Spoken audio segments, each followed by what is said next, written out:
So yes, hey everyone, this is Otis, and today we will be studying the chapter The Little Match Girl. This chapter is written by Mr. Hans Christian Andersen, and this will be the a part of a jam series जहाँ पे we will try our best to complete this chapter in just under 5 minutes. So let's just get started.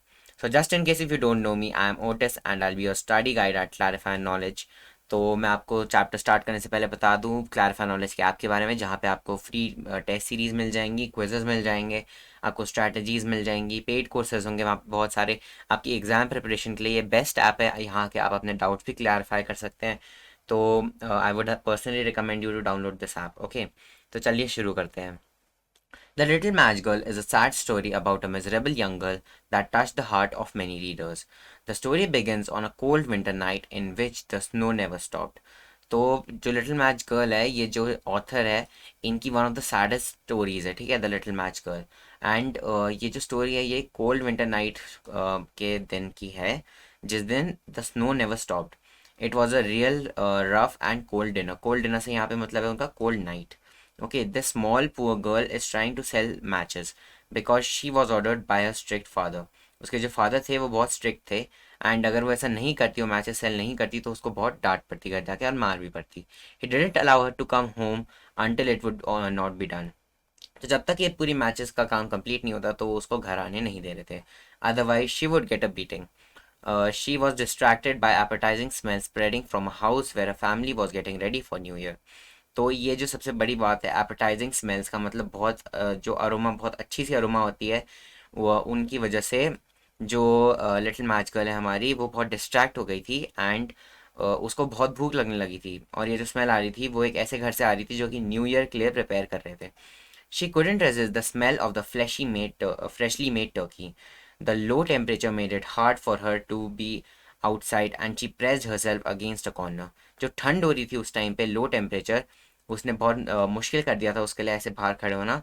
तो उसने क्या करा, एक corner में जाके बैठ गई between two buildings and tugged her feet underneath herself to try to keep warm रहने की बहुत कोशिश कर रही थी। The coldness was growing stronger and she couldn't go home since she didn't sell any matches. उसने एक भी मैच सेल नहीं करी थी, तो वो घर नहीं जा सकती थी, क्योंकि आपको और हमें दोनों को पता है कि अगर वो घर जाती तो उसको बहुत मार पड़ती अपने फादर से। उसके फादर बहुत स्ट्रिक्ट थे। To get warm, she decided to light up one of the match. When she lit one, then it pointed to those events that she was dreaming. After she light the match, it reminded her of a fireplace.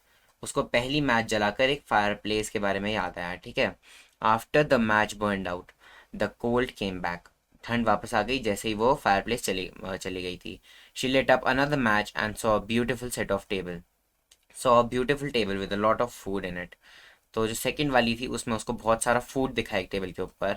The turkey on the table started to move towards her but never came to her. वो उसकी तरफ आने लगी but कभी पहुंची नहीं उसके पास. Because the match burned out, she decided to light up another one and saw a decorated Christmas tree with many candles around it. तो उसको एक डेकोरेटेड क्रिसमस ट्री में देखा जो कि बहुत सुंदर सा था. When she reached her hands to touch it, the light went out.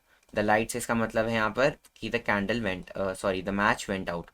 All of the candles started to rise toward the sky and one star fell down. एक स्टार नीचे गिरा, leaving behind a mark.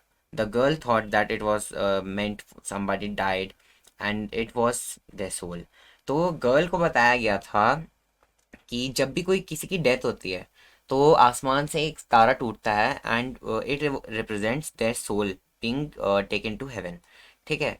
तो in that moment she saw her grandma and in order to keep her near she lit all her matches. तो जैसे ही वो जो वो था स्टार, वो फेल डाउन करा, तो उसको अपनी ग्रैंडमा दिखी. ग्रैंडमा जो ऑलरेडी डेड थी वो उनको दिखी. वो बहुत ब्यूटीफुल लग रही थी. तो फिर क्या करा उसने, जितनी भी मैचेस थी उसके पास उसने सारी मैचेस जला दी, जिससे कि वो उसको और लॉन्गर दिख पाए. और जैसे उसने ये सारी मैचेस जलाई, द जो ब्रॉड डे लाइट से भी ज़्यादा ब्राइट हो गई थी वो जगह. एंड उसी ब्रॉड डे लाइट से ज़्यादा ब्राइटनेस में उसकी जो ग्रैंड मदर थी, she looked beautiful than ever before.